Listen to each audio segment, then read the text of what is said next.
Coucou tout le monde. Alors là, petit truc pour l'hiver, surtout sur les anciens camions comme ça. Ah bah, je vous ai laissé l'échelle devant. Hop, je vais la pousser.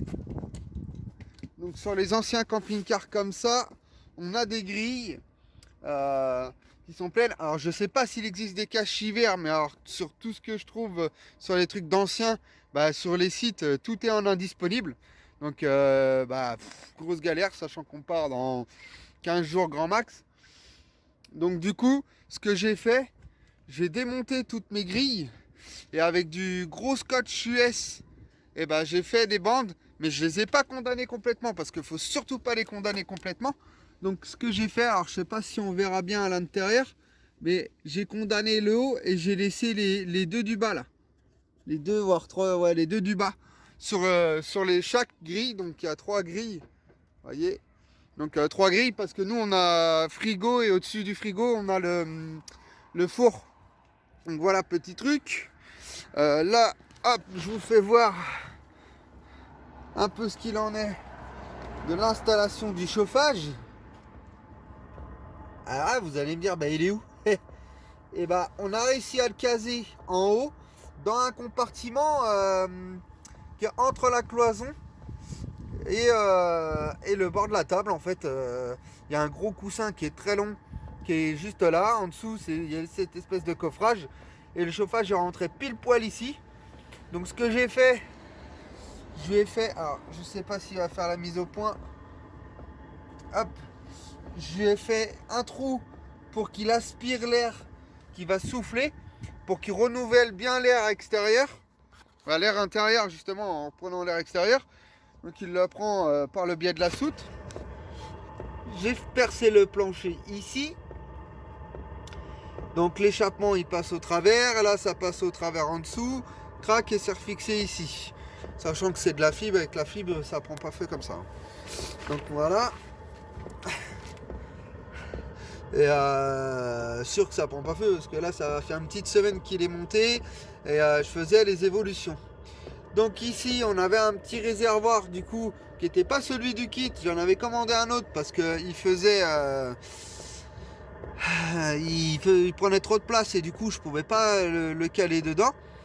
Donc c'était un petit 5 litres 5 et trop galère, fallait à chaque fois le sortir pour le remplir. Ça me prenait la tête. Et en plus on avait 2 jours d'autonomie à peu près. Donc c'était pas terrible parce qu'on est obligé quand même de chauffer bien pour avec les enfants. Donc là, petit système D. J'ai pris une bouteille en plastique que j'ai coupée en deux. J'ai percé de chaque côté. J'ai calé ma pompe dedans et j'ai bourré de polystyrène. J'ai calé du polystyrène tout autour qui bougera pas. Hein. Là, c'est vraiment.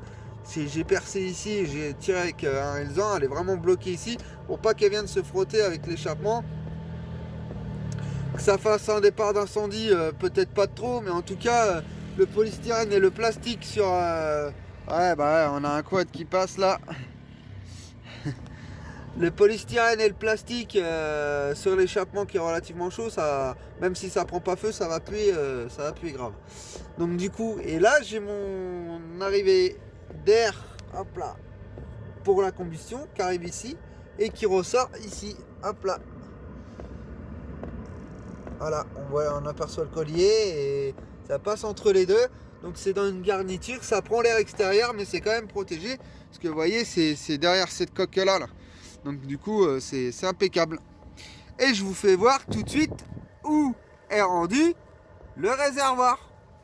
Donc le réservoir, hop, j'ai passé mon tuyau par l'intérieur. Parce que vous le voyez tout à l'heure, il rentrait par l'intérieur. Je sais pas si vous avez fait gaffe. Donc il rentre tout à l'intérieur. Là, c'est bien parce que je viens de voir que j'ai oublié de couper les relzans.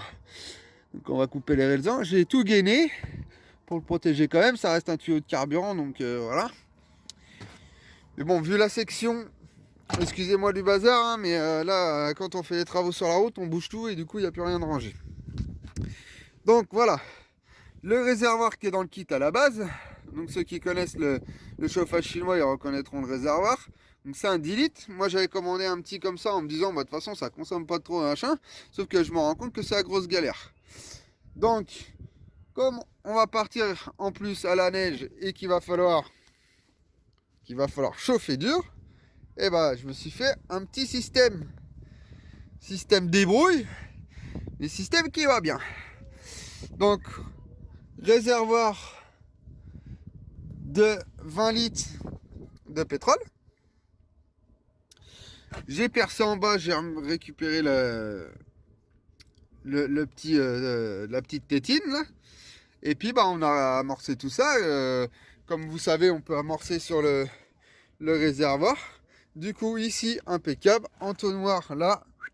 Et on remplit 20 litres de carburant pour le chauffage. Donc là, vous voyez notre bouteille de gaz GPL. Et bientôt, il va falloir recharger.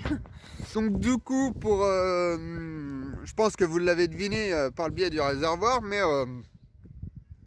on tourne avec ce chauffage avec un mélange de pétrole, d'huile. Et là qu'on arrive dans l'hiver, je mets un tout petit pourcentage d'essence. C'est l'équivalent d'1% à peu près d'essence sur le volume. Donc c'est vraiment, vraiment pas grand chose, mais c'est pour éviter que ça gèle, entre autres. Voilà, éviter que ça gèle, et ça évite aussi que l'huile fige. Parce que si l'huile fige, elle va se séparer plus facilement du pétrole, et du coup ça va être un petit peu plus compliqué. D'où des risques de problèmes de mauvaise combustion, le chauffage qui se met en défaut. Et donc du coup, ouais, vous vous demandez la vidéo, jamais 203. Non mais jamais 203. Ne croyez pas que c'est un troisième gamin. Non, non, c'est pas possible, c'est pas possible. Ah, c'est possible, mais on n'en veut pas un troisième. Donc jamais 203, c'est tout simplement parce que on a notre chauffage au gasoil, on a notre trauma qu'on a laissé en service. Donc du coup, on a pris le Webasto chinois. À un côté, il souffle d'un côté du camion, donc il prend le circuit à l'envers. De l'autre côté, j'ai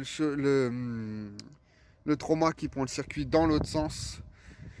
Et on a en plus un petit radiant électrique qui était dans le véhicule quand on l'a acheté. Donc c'est pour ça, jamais 2, 103. Voilà, bah écoutez, j'espère que cette petite vidéo vous aura plu.